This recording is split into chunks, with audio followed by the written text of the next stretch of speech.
Lembrando que eu tô gravando por fora por causa que o MConf é meio bugado. Mas primeiro que eu queria começar é dar uma olhada na lista que eu passei pra vocês. Não sei se vocês chegaram a dar uma olhada, se vocês têm dúvidas ou alguma coisa. Eu acho que a maioria das questões estavam relativamente tranquilas, assim. Daí, dependendo de se vocês tiverem dúvidas ou não, eu provavelmente vou fazer as mais complicadinhas e daí depois começar a aula. Vocês têm alguma dúvida?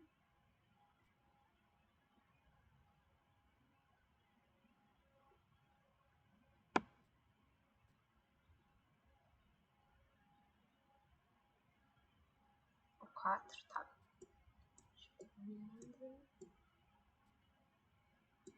Ok. Começar então. Tá.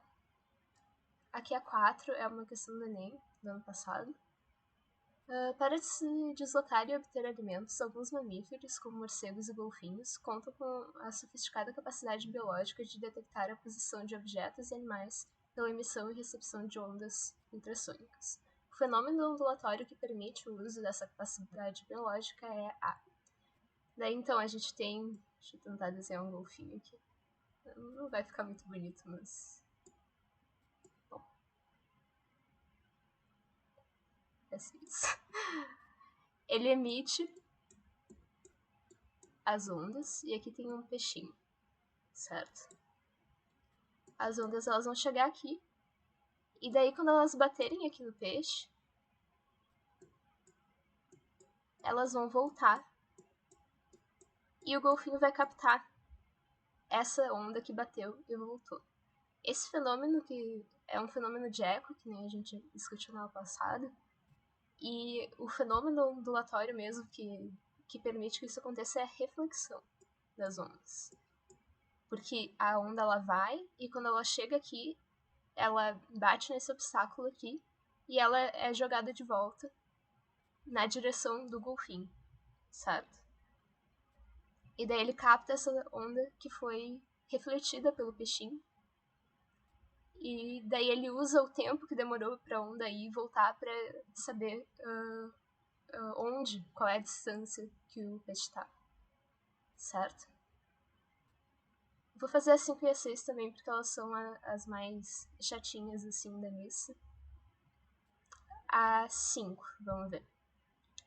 Na figura abaixo estão representadas duas ondas transversais P e Q em um dado instante de tempo. Considere que as velocidades de propagação das ondas são iguais.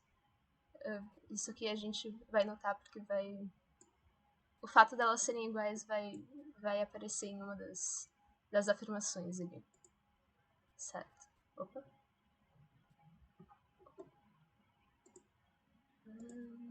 Aqui. Deixa eu subir. Então essa aqui é a imagem que a questão nos dá das ondas P e Q. Ele não nos dá nenhum valor, assim, mas o que a gente tem para quantificar, assim, para dar uma noção de tamanho das coisas são esses quadradinhos aqui, certo? Então a gente vai comparar essas duas ondas em relação a esses quadradinhos, certo? Primeira coisa, essa afirmação aqui, a onda P tem o dobro da amplitude da onda Q. Se vocês lembram, a amplitude é o quanto ela desvia em relação ao ponto médio, assim, da oscilação. Aqui, nesse caso, a média seria uma coisa aqui, e elas estão oscilando em torno dessa linha, certo? A mesma coisa com essas aqui de baixo, elas estão oscilando aqui em torno dessa linha. A amplitude vai ser essa distância aqui entre o meio, o ponto médio aqui da onda, e ou a crista ou o vale. Isso aqui é a amplitude. Tá? Aqui, se a gente contar, a gente vai ter 1, 2 e meio quadrados. Então, a gente vai ter que a amplitude da onda P vai ser 2,5. Eu vou pôr Q de quadrados aqui, tá? Quadrados. Vou deixar aqui. Se a gente for olhar a onda Q, vai ser a mesma coisa aqui, ó. Vai ter 1, 2 e a metade. Em relação aqui ao meio. E daí, meio, 1, 2, para baixo também. Então aqui a amplitude também vai ser 2,5. É igual a 2,5 quadrados. Então essa primeira afirmativa aqui tá errada, certo? Porque as amplitudes aqui são iguais, elas estão... A diferença entre o topo e aqui embaixo é a mesma aqui, nessa onda, do que aqui, certo? Esse tamanho entre o topo e embaixo é o mesmo nas duas ondas, então a amplitude é a mesma coisa. A segunda coisa que ele pergunta é sobre o comprimento de onda, da onda Q e da onda P. Como é que a gente vai achar isso? Aqui nesse caso, o mais fácil é contar de crista a crista, tá? Ou de vale a vale. Lembrem que tem que ser uma oscilação completa, então tem que subir, se a gente fosse contar assim. Subir, descer e chegar de volta. Isso é um comprimento de onda completo, daqui até aqui. Tu pode contar de crista a crista ou de vale a vale, mas o que vocês têm que fazer aqui é contar o número de quadradinhos que tem desde o início da onda até quando ela termina e começa a próxima oscilação. Então a gente vai ter 1, 2, 3, 4. Então aqui o comprimento de onda é 4 quadrados, tá? Agora, se a gente for fazer a mesma coisa aqui para essa onda de baixo, a onda aqui, a gente vai ter, ó, começa aqui, termina aqui, vai ter, aqui tá na metade, e aqui tá na metade também, então fecha 1, e aqui tem mais 1. Então a gente vai ter 2 quadradinhos de comprimento de onda. Se vocês contarem de crista a crista, fica mais fácil de ver, porque aqui ela tá meio que na metade do quadrado, então fica meio ruim de contar. Mas aqui, ó, de uma crista até a outra crista, a gente tem 2 retângulos aqui. Então, esse aqui, o comprimento de onda, é igual a 2 quadrados. São retângulos, mas... sei, coisas da matemática, vou deixar isso com eles. Então, a segunda afirmativa que diz que a onda P tem o dobro do comprimento de onda da onda Q, tá certo, certo? Aqui, de uma crista a outra crista tem 4, e aqui de uma crista a outra crista tem 2. Então, o comprimento de onda da P é o dobro, certo? E por último, a gente vai ter sobre a frequência das ondas. Aqui é onde a gente vai precisar usar aquela equação V é igual a lambda F. No enunciado aqui, ele nos diz que as velocidades de propagação são iguais, certo? Então, a velocidade do P e do Q são iguais. Mas, a gente já descobriu que o comprimento de onda da P é o dobro da Q, certo? Então, se esse comprimento de onda aqui é o dobro, para a gente ter a mesma velocidade, a frequência tem que ser a metade, certo? Vamos fazer aqui...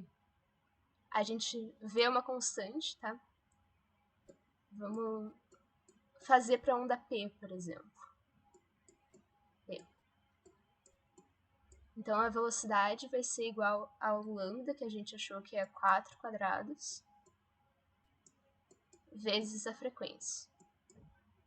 Para a frequência da onda P, certo? Para a onda Q, a gente tem a mesma coisa. V é igual a... Aqui o comprimento de onda é 2Q, 2 quadradinhos, e a frequência vai ser a frequência em Q. Isso aqui tem que ser igual a isso aqui, porque as velocidades são iguais. Então, para fechar isso aqui tem 4, aqui tem 2, então a frequência em Q tem que ser 2 vezes maior do que essa frequência aqui, para a gente fechar a equação, certo? Então, essa última aqui tá errada, porque ela diz que P tem que ter o dobro da frequência, mas é Q que tem que ter o dobro da frequência de P. Faz sentido se vocês olharem a própria forma aqui da onda. Isso aqui tem mais oscilações aqui, vão passar, se vocês deixarem, elas estão com a mesma velocidade, certo? Então, se vocês deixarem um certo tempo, vai ter mais oscilações dessa aqui do que dessa aqui. Isso aqui, ó, 1, 2 e meia. E aqui tem 5 oscilações nesse mesmo intervalo. Então, a Q aqui, ela tem que ter uma frequência maior. Então, essa aqui de baixo não faz sentido. Vocês conseguiram entender? Certo. Ô, prof, boa noite. Professora, essa aula vai ficar gravada? Tá, ela tá gravada, eu estou só gravando por fora, porque o M-Conf tá, não era muito comigo. Mas tá bom, obrigada. Não te preocupe. Tá? Então aqui a resposta é apenas 2. E por último a 6, que ela é chatinha porque tem algumas conversões de unidade, certo? Mas eu queria pôr uma questão que fosse um pouquinho mais... a 5 ela tem que parar e fazer aquelas relações entre as quantidades, olhando a equação, e daí fica meio complicado, assim, de visualizar o negócio. Mas se vocês fizerem com calma, eu acho que dá pra entender. Tá, vamos dar uma olhada aqui na 6. Em 26 de dezembro de 2004, um tsunami devastador originado a partir de um terremoto na costa da Indonésia atingiu diversos países da Ásia, matando quase 300 mil pessoas. O grau de devastação deveu-se em boa parte ao fato de as ondas de um tsunami serem extremamente longas, com comprimento de onda de cerca de 200 km. Isso é muito maior do que a espessura da lâmina de líquido D, típica do Oceano Índico, que é de cerca de 4 km. Nessas condições, com uma boa aproximação, a sua velocidade de propagação torna-se dependente de D, obedecendo a relação V igual a raiz de GD, com G sendo 10 metros por segundo quadrado. E daí ele pergunta, sabendo que o tsunami consiste em uma série de ondas sucessivas, qual é o valor mais próximo do intervalo de tempo entre duas ondas consecutivas? Essa questão ela fala muita coisa, mas na verdade a quantidade de informação útil aqui pra gente resolver é bem menor do que parece, assim. Primeira coisa, o que ele quer que a gente calcule? É um intervalo de tempo. Intervalo de tempo entre duas ondas consecutivas, isso aqui é o período T. Aquele período de quanto tempo leva pra gente fechar uma oscilação, certo? É o período que a gente quer calcular. Período. A gente tem aquela equação, ele nos dá uma expressão aqui para velocidade, certo? E ele nos dá o valor aqui de D e o valor de G. Então, usando isso aqui, a gente descobre a velocidade. Ele também nos dá o comprimento de onda, certo? Que é de 200 km. Então, qual é a informação que... Opa! Tá, enfim. O que a gente vai fazer, então? A gente sabe calcular a velocidade, tá? Isso a gente vai calcular usando aquela expressão que ele nos dá. Ele nos dá o comprimento de onda, de 200 km. E ele quer o período. Se vocês lembram, o período é o inverso da frequência, certo? É 1 sobre F. Então a gente pega aquela equação que a gente tem da onda, V igual a lambda F, e a gente converte esse f aqui em período, porque daí fica mais fácil da gente achar o que a gente quer. É o inverso da frequência. Frequência é o inverso do período.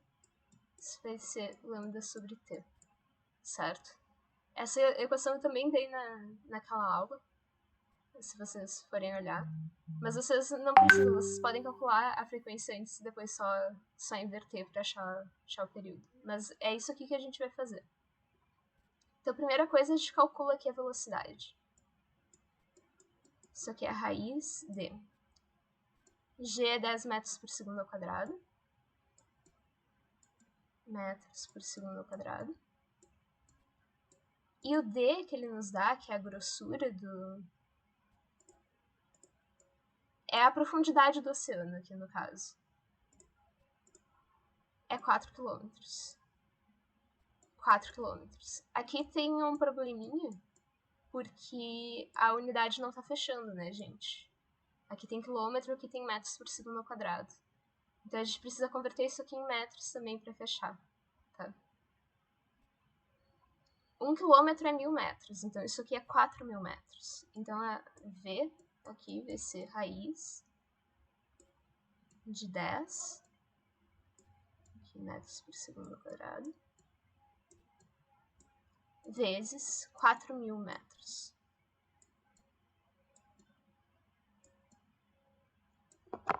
Certo? E daí a gente vai ficar que V é raiz de 40.000 metros quadrados por segundo quadrado. Isso aqui a gente pode usar a notação científica para fazer, porque fica mais fácil de ver o que está acontecendo, tá? Porque essa é uma raiz que tu olha e tu não bate o olho e faz, certo? A gente pode escrever isso aqui como raiz de 4 vezes, ó, 1, 2, 3, 4 zeros, vezes 10 na 4 metros quadrados por segundo quadrado. E daí, quando a gente faz a raiz, aqui fica, raiz de 4 fica 2, e quando a gente faz raiz de um expoente, a gente corta pela metade esse expoente. Então a velocidade aqui vai ser 2 vezes 10 na 2 metros por segundo. Isso aqui é 200 metros por segundo.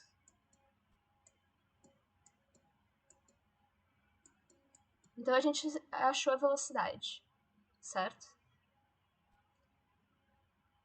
E a partir disso aqui, a gente vai poder calcular o período, usando isso aqui. Então a gente vai ter aqui 200 metros por segundo é igual.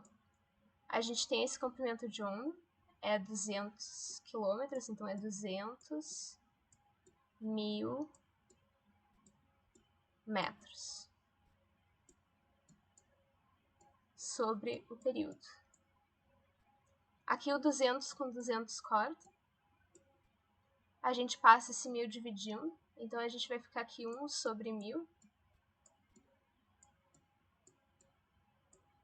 segundos aqui. Vai ser igual a 1 sobre o período. E daí o período então vai ser 1000 segundos.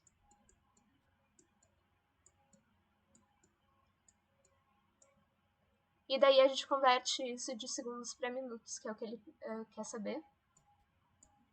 Período é 1 segundo, 1 minuto são 60 segundos, então tem que dividir por 60 aqui para achar em minutos. Isso aqui, cortando aqui os zeros, vai ficar 1000 sobre 6, isso dá aproximadamente 17. Tá?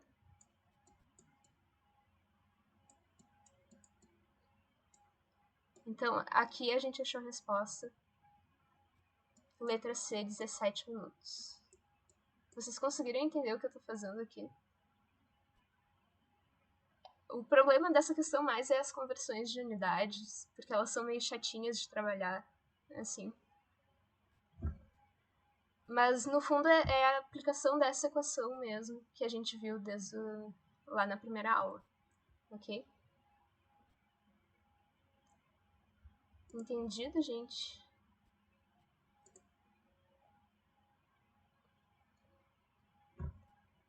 Certo. Então, vamos passar para a aula de hoje, em que a gente vai continuar a matéria de fenômenos ondulatórios. A gente vai ver mais alguns. Para a felicidade de vocês, não tem nenhuma conta nessa aula de hoje. É só coisa conceitual, tá? Porque a gente já fez bastante conta agora. Então vamos... Vai ser uma aula que não vai ser tão complicada. Porque eu tentei pegar todas as coisas que não envolviam contas e colocar agora no início, pra vocês terem mais tempo pra se adaptarem. Tá? Então vamos começar. Primeira coisa que a gente vai ver na verdade, é uma coisa que... Vocês lembram da refração que a gente viu na última aula, né? Quando quando um raio luminoso, por exemplo, passa de um meio para o outro, ele vai ser desviado e vai mudar a velocidade e vai mudar o comprimento de onda dessa onda que está passando de um meio para outro, por exemplo. Certo? Isso aqui é uma aplicação disso, é um caso específico de refração, tá? Que é o que acontece quando a gente pega a luz branca, por exemplo, a luz do sol, e a gente passa, por exemplo, por um vidro ou por uma gota de água, e daí a gente forma esse arco-íris aqui. Que daí tem as cores bem separadinhas, bem bonitinhas, certo? E por que isso acontece? Por que a gente vai ter esse efeito? Tá? Quando a luz bate, se ela não estivesse mudando de meio aqui, ela ia continuar aqui, certo? Mas, como ela tá nesse meio, ela se propaga diferente, a gente vai ter um certo desvio. Tá? Por que cada cor vai desviar num ângulo diferente? Tá? Isso é porque vocês vão ver isso bem quando a gente chegar lá em ótica. Tá? Vocês vão aprender a calcular qual vai ser esse ângulo aqui de desvio. Mas o que é importante agora é que, por exemplo, para a luz, cada um dessas frequências aqui, ela vai ter uma velocidade diferente nesse meio aqui. Tá? E daí, como elas têm velocidades diferentes, elas vão ser desviadas em ângulos diferentes. E daí a gente vai conseguir separar bem bonitinho todo o espectro ali das cores. E vai ficar bem separadinho, certo? Em função da frequência. Que cada cor vai ser uma frequência específica. Tá? E daí, para aqui a luz branca, o maior desvio em relação aqui ao que ela iria se não tivesse esse vidrinho aqui, é para cor violeta, tá? Porque ela tem a maior frequência. E é claro, o exemplo mais óbvio, mais conhecido disso é a formação dos arco-íris, né? Vocês já devem ter visto alguma vez na vida de vocês um arco-íris formado bem bonitinho. Que a luz do sol, ela entra aqui e ela bate nas gotas de água que tem na atmosfera. Então, por exemplo, se acabou de chover e o ar está bem úmido, a gente vai ter essas gotículas flutuando no ar mesmo. E a luz do sol ela vai bater nessas gotinhas e ela vai sofrer refração quando ela passar aqui do ar para a água. E quando ela sofrer refração, ela vai ter essa separação das cores. E daí ela vai bater aqui no fundo da gota e vai sair aqui da gota e chegar nos nossos olhos, certo? E daí a gente vai conseguir ver bem separadas as cores. Então é por isso que arco-íris existem. Então, Professor, por favor. Professora, você pode. pode voltar um pouquinho, por favor? Hum, É porque eu perdi um pouco do início porque a internet tá ruim. tá tranquilo. Tu quer que eu repita o iniciozinho ali? É só esse início, por favor. Tá. Então, na aula passada a gente viu da refração, que acontece quando a gente passa, quando uma onda ela tá se propagando e ela passa de um meio para outro, certo? Quando ela passa, se ela bate meio inclinada, ela vai ser desviada. E esse desvio, vocês vão aprender a calcular isso, mas tem a ver com a velocidade que ela tem nesse meio aqui, depois que ela foi refratada. Tá? E daí, no caso da luz solar, a luz do Sol é uma combinação de várias ondas com cores diferentes, e cada cor vai ser uma frequência diferente, tá? De uma onda eletromagnética. E daí, pro caso da luz, cada uma dessas frequências, quando ela entrar aqui no vidro, vai ter uma velocidade de propagação diferente. E daí, como ela se propaga, cada cor se propaga de forma diferente aqui dentro, o que vai acontecer é que daí no final, cada cor vai ser desviada num ângulo diferente. E daí, no final, a gente vai ter todas as frequências separadas, certo? Vai formar um espectro, que a gente chama. E daí a gente vai conseguir ver cada um dos comprimentos de onda que formavam essa luz branca originalmente. Certo? Tá. Vamos passar para o próximo efeito, então, que é a polarização. A gente falou um pouco sobre ondas transversais e ondas longitudinais, mas as ondas transversais, em particular, que são aquelas... Aqui ela está se propagando aqui para frente, certo? As ondas transversais são aquelas que oscilam numa direção perpendicular a essa direção de propagação. Então, ela oscila aqui assim e se propaga para cá. Mas essas ondas transversais, a gente está num mundo que é tridimensional, né? Tem 3 dimensões.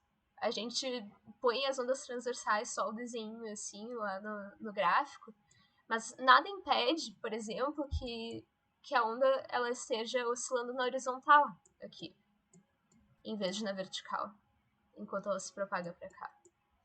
Nada impede que eu tenha uma onda que seja oscilando inclinada, por exemplo, aqui, num ângulo meio deslocada. Não precisa estar na horizontal ou na vertical. A gente chama essa direção em que ela está oscilando de polaridade da onda. Isso aqui é uma propriedade bem importante, como a gente vai ver agora, e é uma propriedade que só as ondas transversais têm. Isso aqui é bem importante vocês terem em mente, porque pensem assim, a onda longitudinal ela está oscilando na mesma direção da propagação da onda, certo? Então ela só tem uma possibilidade para ela. Tu não tem como ter outra direção a não ser essa em que ela está se propagando. As ondas transversais, elas podem estar em qualquer ângulo em relação aqui, em volta de onde ela está se propagando, certo? Então, tu pode ter ondas que são polarizadas na vertical, polarizadas na horizontal, pode ter ondas que são uma combinação das duas coisas. E por que isso é importante, certo? Porque a gente pode separar essas ondas usando alguns materiais, tá? Por exemplo, aqui a gente tem um laser, certo? E geralmente a luz que a gente vê, a luz do sol, a luz aqui da lâmpada do meu quarto, por exemplo, geralmente ela não tem uma polaridade específica. Ela não tá toda organizadinha, bonitinha numa direção. Geralmente é uma combinação de oscilações em várias direções diferentes. Mas quando a gente passa por alguns materiais, que a gente chama de polarizadores, essa onda que estava se deslocando em vários ângulos, a gente vai filtrar. tá? E a gente vai filtrar só as partes que estão oscilando na direção aqui que o polarizador deixa passar. Por exemplo, aqui a gente tem um polarizador vertical, tá? E ele vai filtrar e ele vai impedir que todas as partes horizontais dessa onda passem. Só a parte dela que está vibrando na vertical vai conseguir passar por esse material aqui, certo? E isso a gente usa para várias coisas. Aqui tem um exemplo de filtros polarizadores. Se, por exemplo, tu tem um polarizador que está assim, que está na horizontal, a polaridade dele, e um que está na vertical, o que acontece, tá? Cada um deles, esse polarizador aqui vai impedir todas as ondas menos as horizontais de passarem. Esse aqui vai impedir todas as ondas menos as verticais de passarem. Então aqui tu já vê que não tá tão intensa a luz que tá passando aqui. Tu tirou um pouco da intensidade da luz porque tu eliminou uma parte da onda. Aqui também. Agora, onde eles estão juntos aqui, não passa nada. Porque um deles elimina todas as partes horizontais. O outro elimina todas as partes verticais. Certo? E daí no fim não sobra nada. E daí ele bloqueia completamente a passagem aqui da luz. Certo?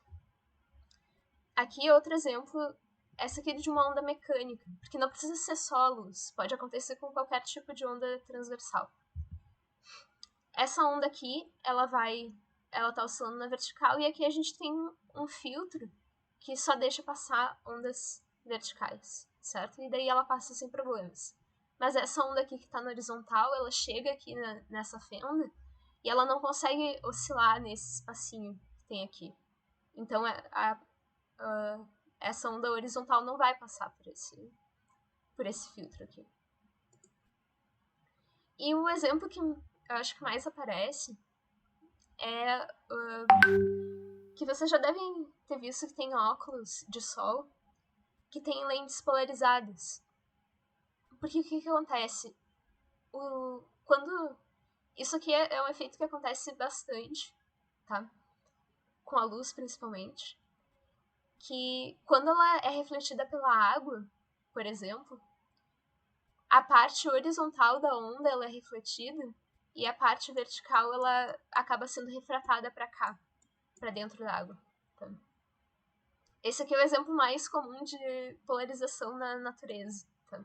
Que quando a luz bate numa superfície como a água, ela vai ser polarizada, vão separar a parte horizontal e a parte vertical da luz, certo? E daí, como só a parte horizontal tá passando, a gente pode filtrar isso e eliminar os reflexos, certo? Então aqui a gente tem uma onda que tá vindo com várias polarizações diferentes. Ela bate aqui e reflete, e só a parte refletida é só essa parte aqui horizontal, por exemplo. E daí a gente polariza o nosso óculos para vertical. E daí a gente elimina esse reflexo, a gente não vai mais ver, porque isso aqui está polarizado horizontal, isso aqui está polarizado vertical, vai eliminar esse reflexo, o que é bem útil para um óculos de sol, claro. Certo. Tá. Outro efeito que é bem importante, tá, é a difração das ondas. O que é a difração? A difração é uma deformação, é uma mudança na forma da onda. Por exemplo, aqui a gente tem uma onda que está vindo reta aqui tá se propagando uma atrás da outra retinho. E daí tem um obstáculo. Essa parte da onda aqui vai ser refletida, essa parte que bateu no obstáculo, mas em vez de só continuar reto aqui, essa porção da onda que conseguiu passar, ela vai começar a se dobrar e vai começar a ocupar esse espaço que foi deixado sem nada por causa do obstáculo. Ela vai se moldar a forma das coisas que estão no ambiente, certo? Isso aqui pode acontecer com qualquer tipo de onda, pode ser longitudinal, pode ser eletromagnética, ou mecânica, ou transversal. E é um efeito muito, muito importante porque ele permite que as ondas contornem obstáculos. Por exemplo, vocês, dentro da casa de vocês o celular de vocês ainda funciona, né? O rádio faz isso também. O celular de vocês consegue receber o sinal mesmo que vocês estejam dentro de casa, certo? Uma parte é porque uma parte das ondas ela passa pelas paredes, mas ela fica mais fraca quando ela passa. Por isso que, por exemplo, em prédios ou no subsolo vocês não conseguem ter sinal. Mas, se vocês têm uma janela de vidro, por exemplo, que é transparente para ondas eletromagnéticas, que as ondas do sinal do celular de vocês são eletromagnéticas, elas vão conseguir contornar obstáculos, vão conseguir contornar prédios, vão conseguir contornar janelas, e daí elas vão conseguir entrar em lugares que não estão diretamente na linha de visão, assim, da fonte das ondas. Por exemplo, aqui tem uma antena transmissora, pode ser de rádio, pode ser de TV, pode ser do próprio celular de vocês. E tem uma montanha no caminho aqui desse prédio. A onda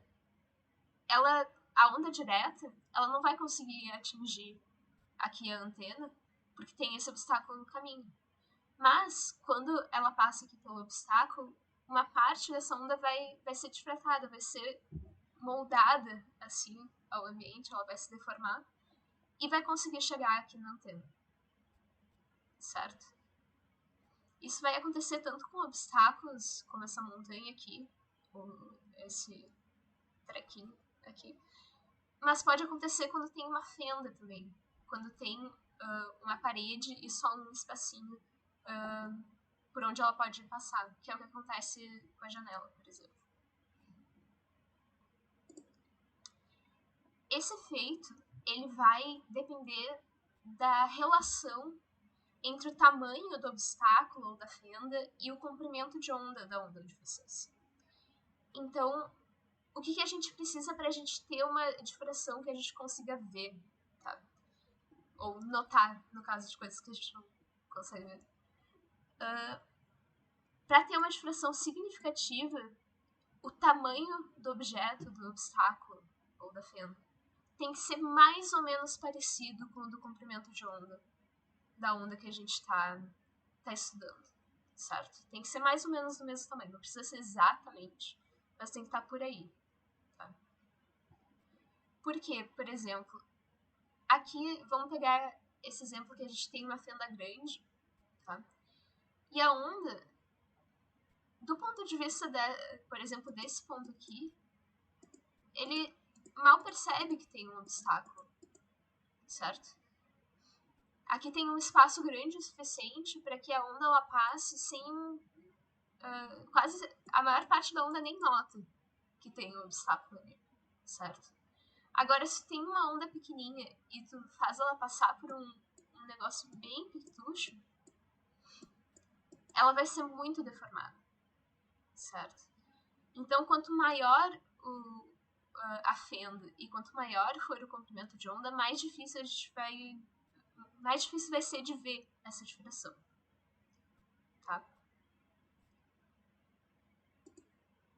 E aqui alguns exemplos usando ondas de água, no caso aqui ondas marinhas. Aqui a gente tem um obstáculo que é uma parede de pedras, com uma fenda bem pequena em relação aqui, e com um comprimento de onda que é mais ou menos parecido aqui com o tamanho. E daí a gente vê bem direitinho as ondinhas aqui na água, certo? Bem esse formato que estava vindo reto e daí agora está se espalhando em forma de círculos. Aqui também, com ondas na praia, a gente tem tipo um mole aqui, que nem aqueles moles de Rio Grande. A onda ela tá vindo reta, chega aqui no obstáculo e ela começa a se dobrar E daí, no fim, a gente vai ter ondas aqui, nessa parte da praia, mesmo que ela não, que a gente tenha isso aqui atrapalhando o caminho da onda. É bem legal, né? Tá. Vamos fazer uma questão aqui só para fixar bem o que a gente está vendo. Na figura a seguir está representada a propagação de uma onda que atinge um obstáculo no qual é feito um orifício. Sobre o fenômeno reproduzido na figura, analise as afirmações. Tá, primeiro, o fenômeno reproduzido na figura chama-se refração. Não, né, gente? A gente acabou de ver o nome. É difração, tá? Difração. As ondas luminosas não se comportam como a onda reproduzida na figura. Isso aqui é falso também, tá? A gente...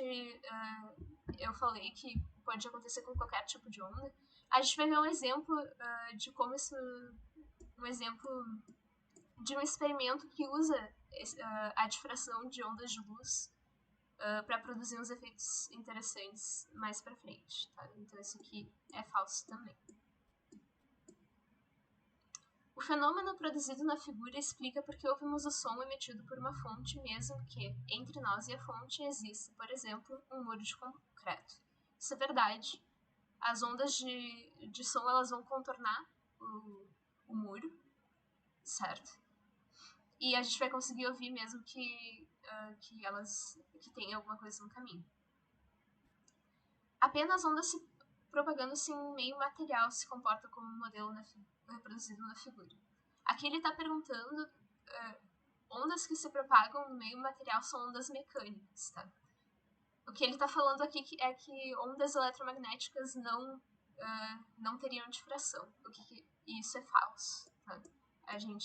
A luz ela faz isso aqui, tá? Ela tem uns efeitos bem interessantes, na verdade. Mas pode ser ondas de qualquer coisa. A gente vai ver que até, por exemplo, aquelas ondas de matéria que eu falei da mecânica quântica e tal, elas fazem isso aqui também. Que na verdade foi um exemplo usando isso aqui que provou que, por exemplo, um elétron é uma onda também. E quanto maior for a largura do orifício, menos será possível observar o fenômeno reproduzido na figura. Isso aqui é verdade. Quanto maior for o tamanho, menos essas ondas aqui vão notar que tem um obstáculo. Se fosse, por exemplo, um negócio assim, e as ondas estão vindo aqui, elas vão ser bem menos afetadas por esse efeito. Tá? Elas nem vão reparar muito que esse obstáculo existe. E aqui, outro exemplo, esse aqui é da URGS, de 2019. Considere as afirmações abaixo sobre o fenômeno da difração. A difração é um fenômeno ondulatório que ocorre apenas com ondas sonoras. Isso aqui é falso. A gente já viu que qualquer tipo de onda pode sofrer difração. Segundo, a difração que ocorre quando uma onda atravessa uma fenda é tanto mais acentuada quanto menor for a largura da fenda. Ele está perguntando o que precisa para a gente ter uma difração forte, certo? A A3, ela fala o contrário, então elas não podem estar as duas certas. Ok. E daí a gente já viu que ela é mais acentuada quando a gente tem um obstáculo, uma fenda bem pequenininha, certo? Que daí ela nota que tem um obstáculo e faz assim. Então a 2 está certa aqui e a 3 está errada. Vocês podiam ter feito isso só por eliminação, porque se vocês eliminassem a primeira, se vocês já soubessem acontece com qualquer tipo de onda, e eliminasse a primeira, ia só sobrar apenas 2 ou apenas 2 e 3. Mas a 2 e a 3 falam coisas opostas, então elas não podem as duas estar certas. Então é apenas 2. Agora, a gente falou bastante mesmo, de coisas que acontecem com as ondas por mudanças no meio, por obstáculos, por só as propriedades delas mesmo.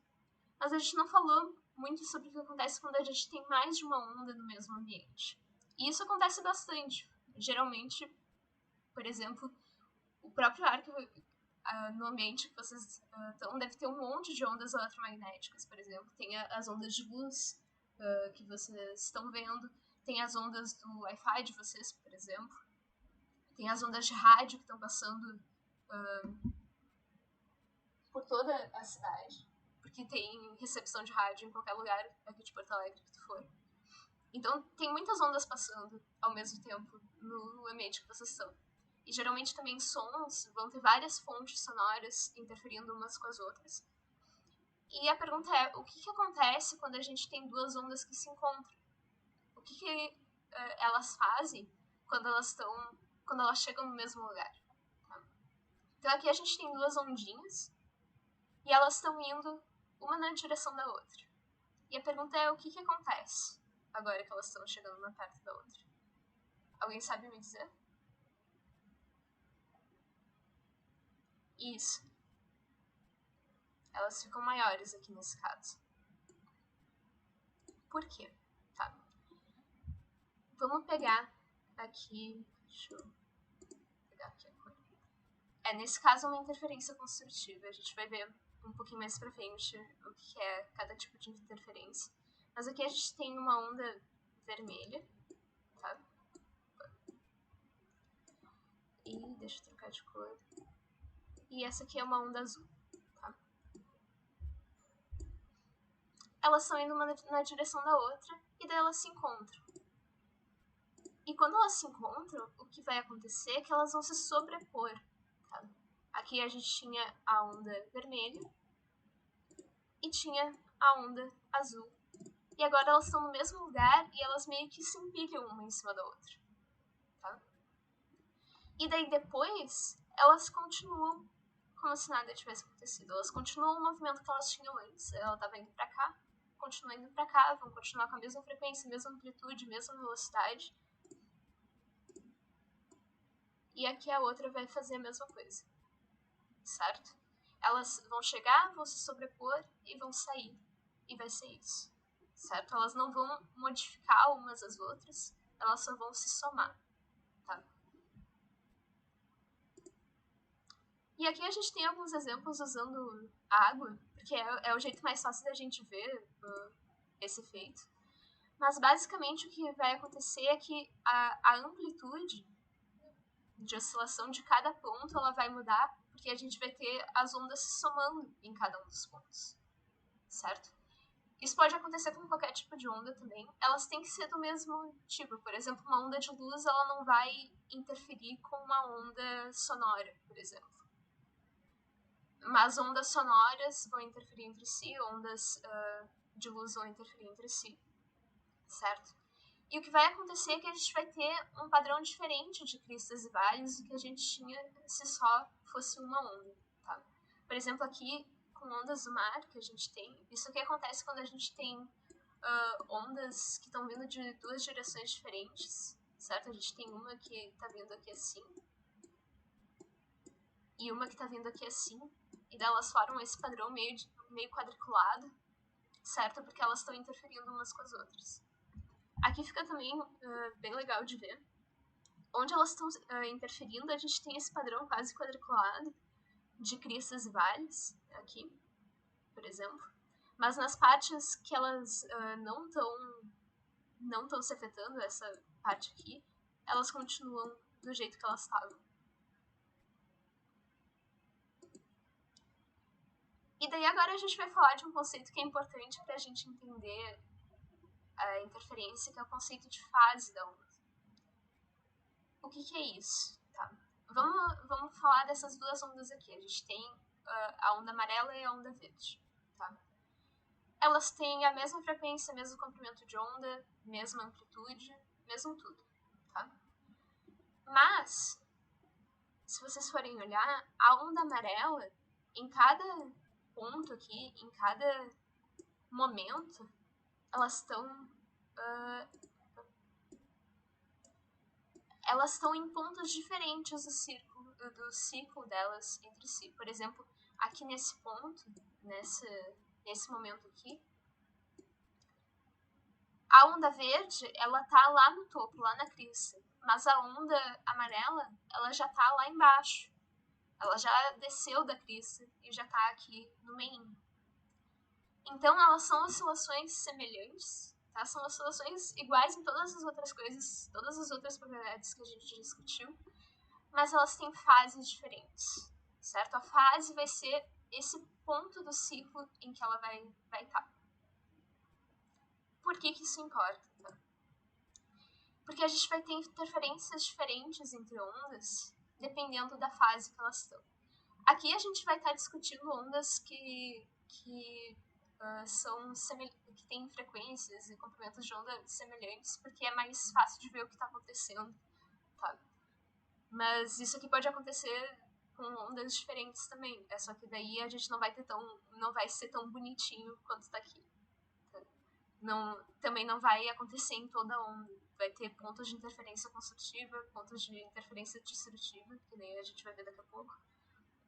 Mas por enquanto vamos considerar essas ondas aqui. A gente tem uma onda amarelinha maior e uma onda verdinha menor, tá? E elas estão se propagando no mesmo lugar. E nesse caso aqui elas têm a mesma fase, certo? Mesma fase quer dizer que quando uma tá na crista, a outra também tá na crista. Quando uma tá descendo, a outra também tá descendo. Tá no vale, a outra também tá no vale. Certo? E quando isso acontece, quando elas forem interferir, elas vão se somar, tá? E daí a gente vai ter uma onda que vai ter a mesma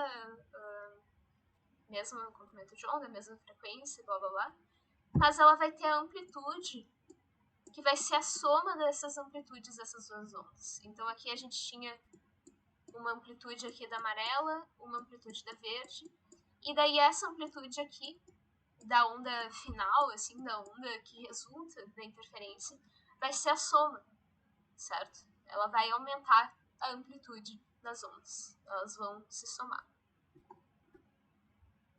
O outro caso que a gente vai ter, que vai ser importante da gente notar, é quando elas têm fases opostas. Quando elas estão em pontos opostos do ciclo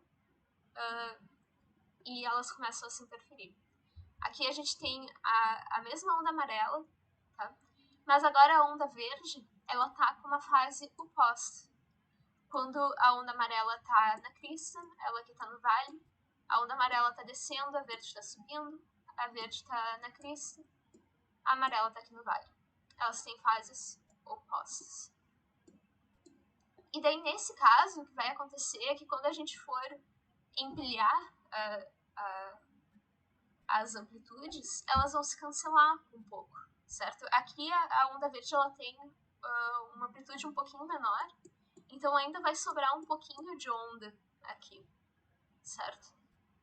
Mas a maior parte da amarela vai ser cancelada aqui pela verde, certo? Porque a verde está embaixo, a amarela está em cima, então a parte da amarela que está aqui ao contrário vai se cancelar. E o que sobrar vai ser essa ondinha muito menor do que a gente tinha antes.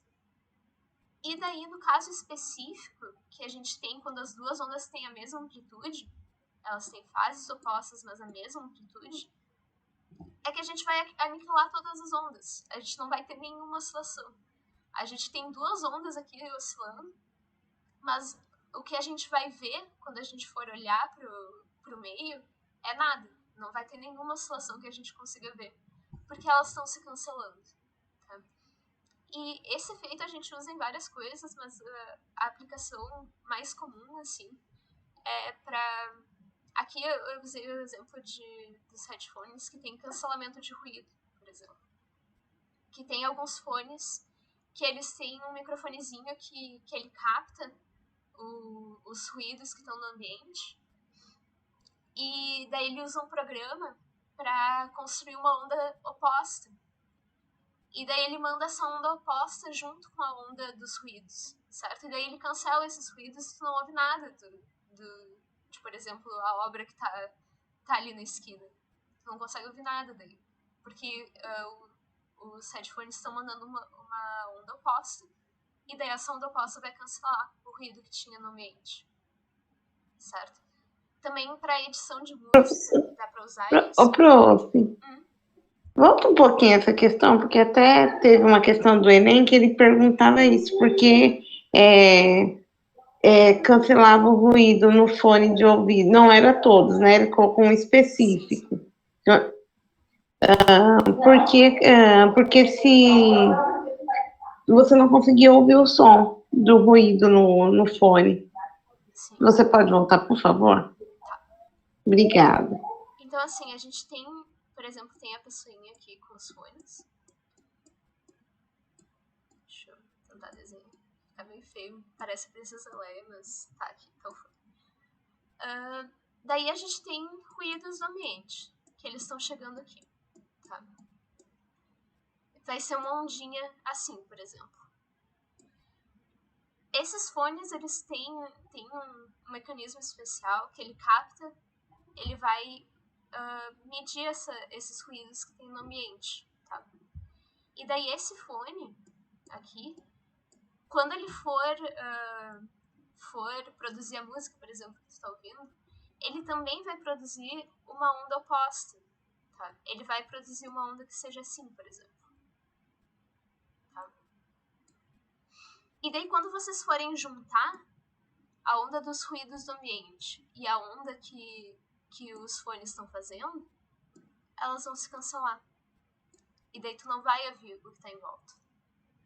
Tu vai ouvir só o que o fone quer que tu ouça, que é a música, por exemplo, que tu tá ouvindo.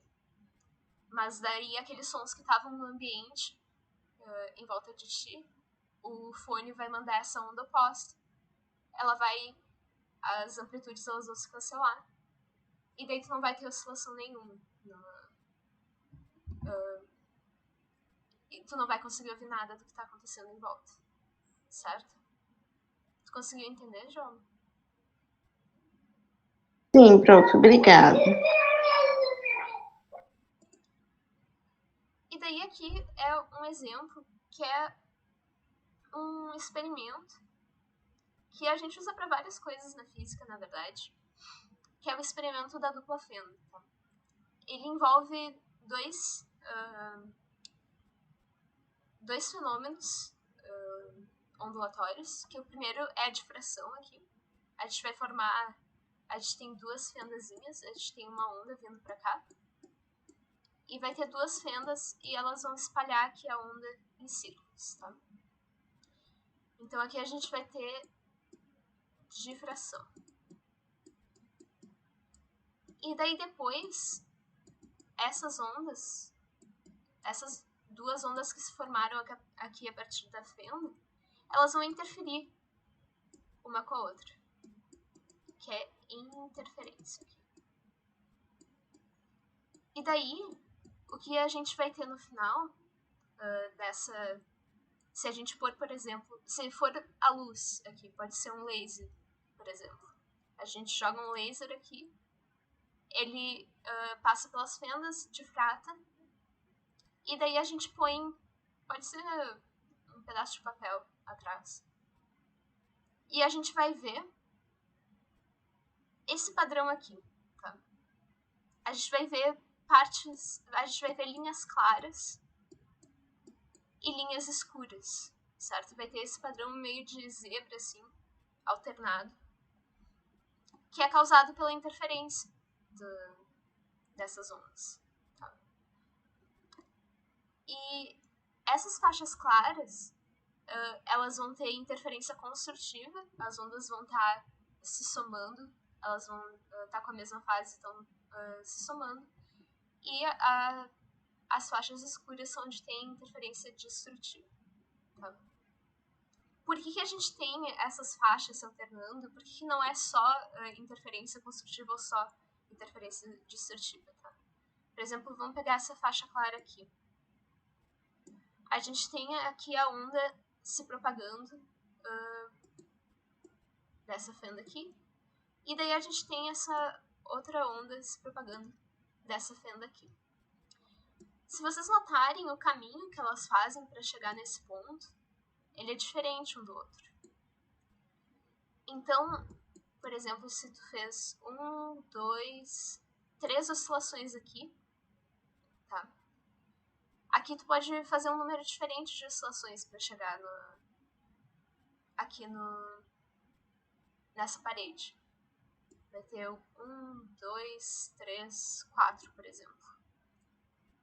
Mas, se elas chegarem com a mesma fase, se quando elas chegarem, por exemplo, uma onda está subindo e a outra está subindo também, as duas estão numa crista ou as duas estão no vale, vai ser uma interferência construtiva.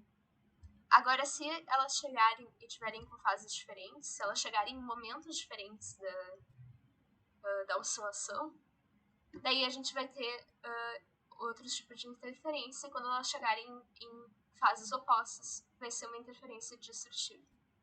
E daí a gente vai ter o escuro aqui, por exemplo. Esse experimento vocês não precisam saber os detalhes, mas ele é usado para muitas coisas. Quando a gente chegar na matéria de física moderna, a gente vai ver esse experimento de novo, porque ele foi muito importante para a gente descobrir várias coisas sobre a natureza, sobre mecânica quântica e coisas assim. É a base de várias teorias mais modernas assim, da física. Mas, basicamente, esse exemplo é usado para confirmar que alguma coisa é uma onda, porque esse padrão aqui só vai acontecer se for uma onda. Tá? Só vai ter interferência construtiva e destrutiva se o que tu está estudando é uma onda.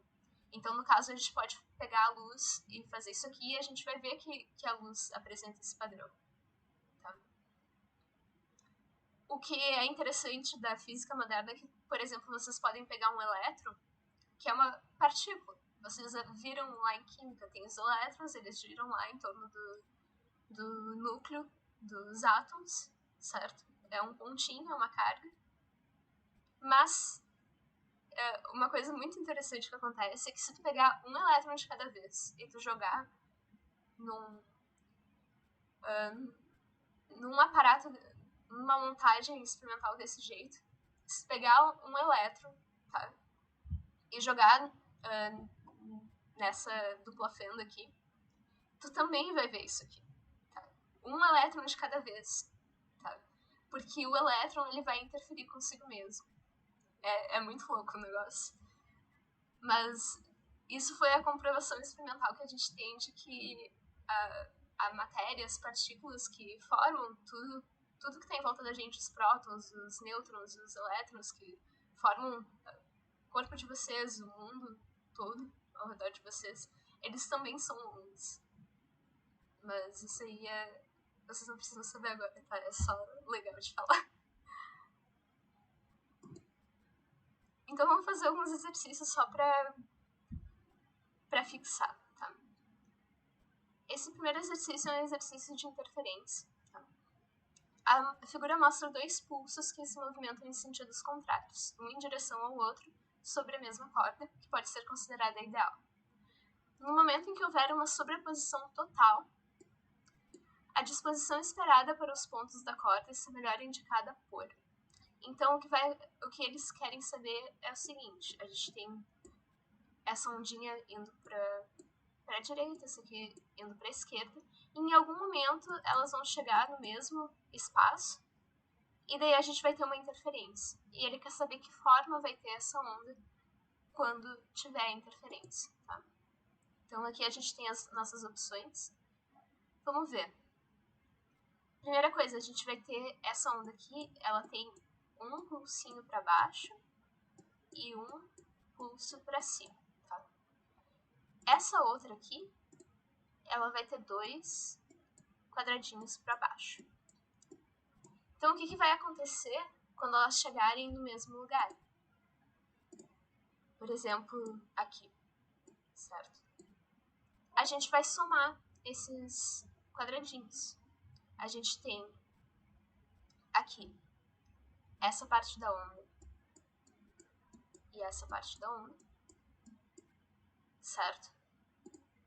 Essa onda da esquerda, e aí a gente tem que sobrepor essa onda aqui com isso aqui, certo? E essa aqui são 2 para baixo, então a gente vai ter 1 para baixo, 2 para baixo. O que vai acontecer? Aqui, nessa parte aqui, a gente tem 2 para baixo, eles vão ter uma interferência construtiva, tá? Os dois são dois vales, certo? Tem um para baixo e o outro para baixo.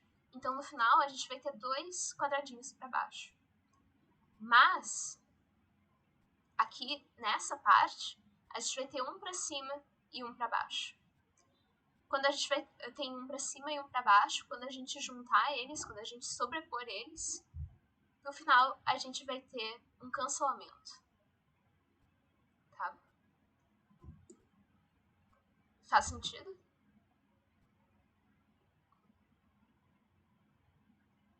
Certo. Então, aqui a resposta, isso vai se anular porque eles são opostos. Um tá para cima e o outro tá para baixo. É tipo uma soma de vetores, sim. Isso. Então, a resposta aqui é a letra C. É esses dois quadradinhos para baixo e do lado tá cancelado. O outro exemplo que a gente tem aqui é uma questão mais conceitual. Marque a alternativa correta a respeito do fenômeno de interferência.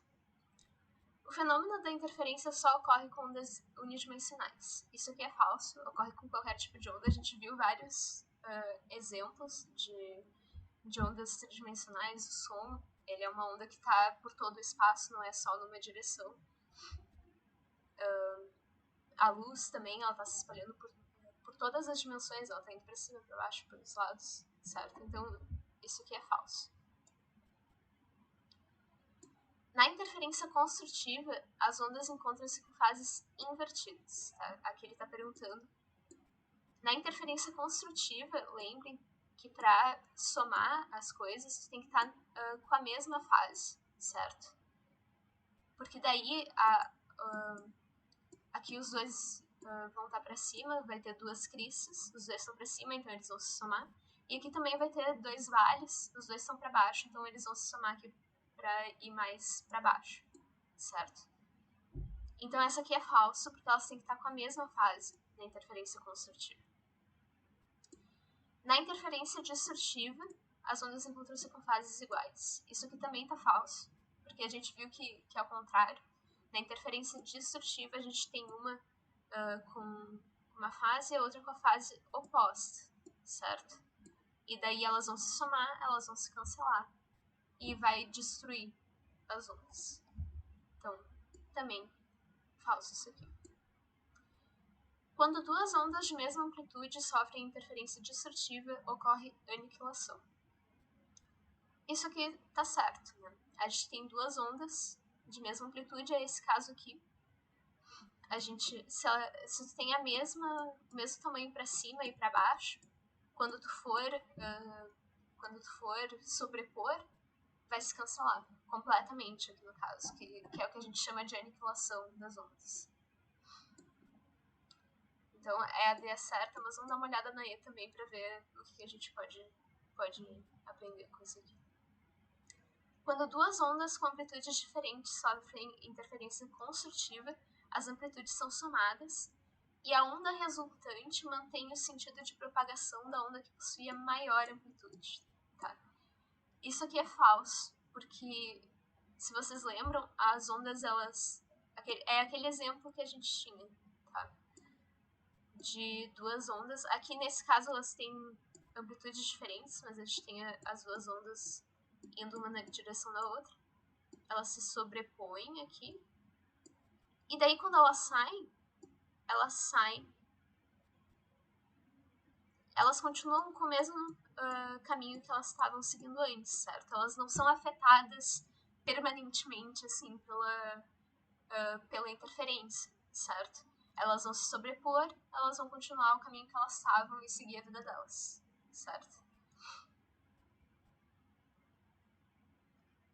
Daí a interferência em si, ela não vai mudar nada das propriedades da onda mesmo.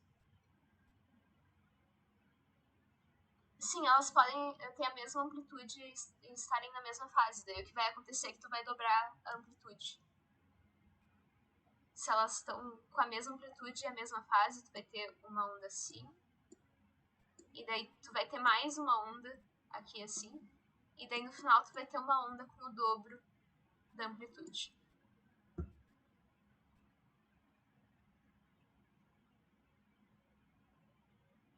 Mas, tipo, a amplitude...